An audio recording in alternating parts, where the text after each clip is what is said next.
Welcome to Hunter Beyond Time and Space Chapter 68. Just shouting 666 is enough. Like other people in the underworld, isn't she rough and savage? I wonder if she's as rude and savage as other people from the underworld, said Kagura, speaking in Japanese for the second time. As soon as he returned to the surface world, Kagura translated her words. To be honest, he didn't quite understand what the girl's intentions were. I need to learn Japanese properly, Kagura sighed. The other person kept playing these little games right under his nose, and he had to return to the surface world just to understand what she meant. It made Kagura feel a little helpless. From current news reports, it seemed that only people from Japan and Korea had crossed over into the Federation where he was. Other foreigners had directly crossed over to the other side of the underworld's forbidden sea. There was no possibility of ship traffic between them. So far, there have been no examples of foreigners crossing over into China. Some social media outlets said that many foreigners were planning to return to their home countries, perhaps in time for the public beta.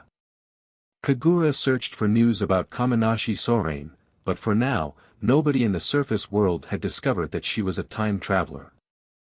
This didn't make sense. The girl was a star in Japan, even if she was a minor one. How could nobody have noticed her? Or was it because she had been living quietly in the underworld, and ordinary people never had a chance to meet her? The size of the bedroom space was roughly the same as the visiting room. Kagura had the feeling that the other person wasn't very happy in the underworld, so she chose to visit him. But the other person's real reason for visiting wasn't for him. It was probably to escape from the outside world. And Kagura suddenly felt that sitting opposite the girl in the visiting room was also a rare moment for him to relax. They didn't need to say anything, or have any relationship or scheming against each other. They didn't need to think about how to survive in the dangerous underworld. For half an hour inside the visiting room, they were free from the outside world. It was like finally getting a chance to catch their breath.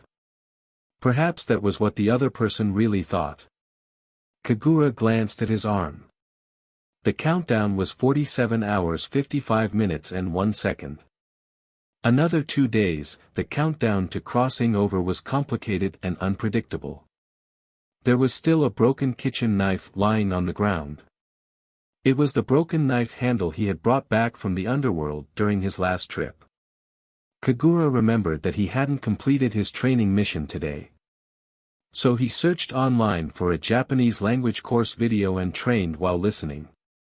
At around 3 in the morning, he had just finished taking a shower and walked out of the bathroom. He opened his phone and felt like the world had exploded.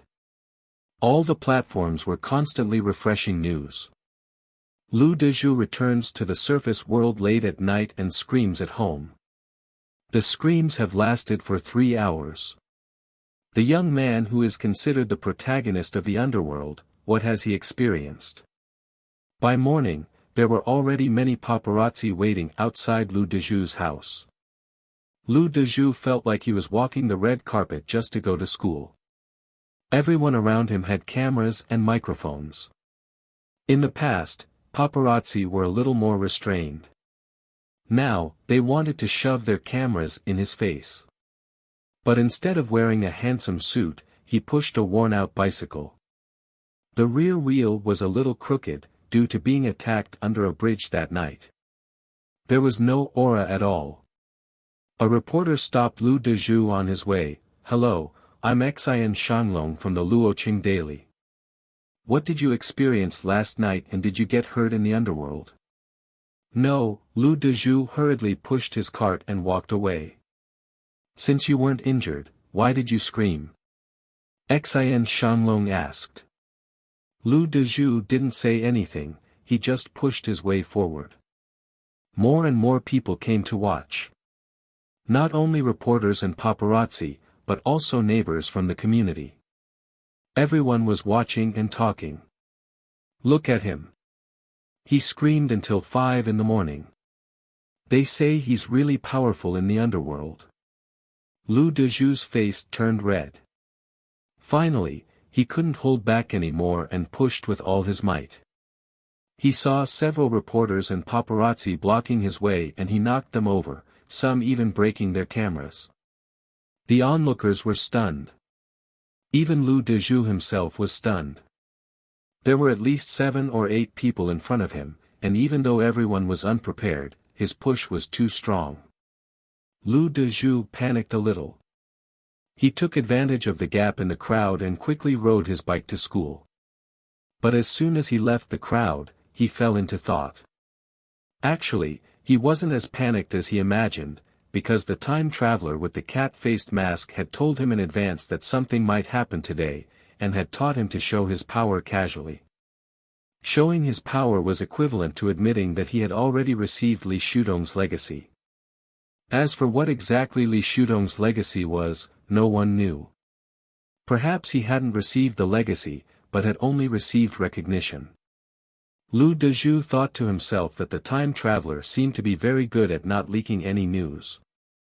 It was no wonder that he had gained Li Shudong's recognition, but he had not. He had seen many time travelers come out and say that the gene potion was very difficult to find, but when he made a request, the time traveler with the cat face mask found it for him within a day. This kind of miraculous ability made Lu Dezhu suddenly feel confident. It was like playing a game. It didn't matter if you were weak, as long as you had a strong ally and shouted 666, you could still win. However, Lu Dezhu still couldn't determine how powerful this big shot was. He was almost cut off from the world in the detention room and couldn't get any news from outside. Although he was in pain last night, the effects of the gene potion had already taken effect. Within an hour, Lu Dezhu had made a full recovery and was full of energy. When he arrived at school, Lu Dezhu felt that something was wrong. But this time, people weren't looking at him, they were looking at their phones. Someone had posted a news article to the group chat. It was from a user called Chuang Wang on Douyin, aka TikTok, and it suddenly contained news about the underworld. Li Shudong was released from prison after 8 years and went to the top floor of the Eternal Tower for dinner with a man wearing a cat-faced mask. Li Shudong had braised pork, and the man with the cat-faced mask had fried sauce noodles. It is reported that Chen Yehu, the grandson of the Chen clan, and A-class master Chen Yehu personally went to persuade Li Shudong to return to the 18th prison. At the same time, both the Qing and Li military bases responded, and someone witnessed the land cruiser airship of the Qing family flying into the sky. It is well known that the land cruiser has always been used by the Qing family to contain the taboo object ACE-009, but no one has ever seen what this taboo object is. Therefore, the Qing family is likely to be planning to use the taboo object to deal with the sudden appearance of Li Shudong. To this day, the identity of the man with the cat-faced mask remains a mystery, and the reason for Li Shudong's release from prison is unknown. This incident has caused a great sensation throughout the Federation. Lu Dezhu silently looked at this news article, or rather, he was staring at the sentence, went to the top floor of the Eternal Tower for dinner with a man wearing a cat-faced mask. He finally understood that his understanding of the big shot was still not clear enough. Thank you for listening to this episode of the audio novel, The Timeless Hunter.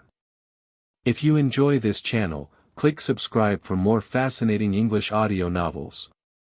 Don't forget to leave a comment, like, turn on notifications, or share on social media below so you can find this channel again. Let us know your thoughts. See you next time.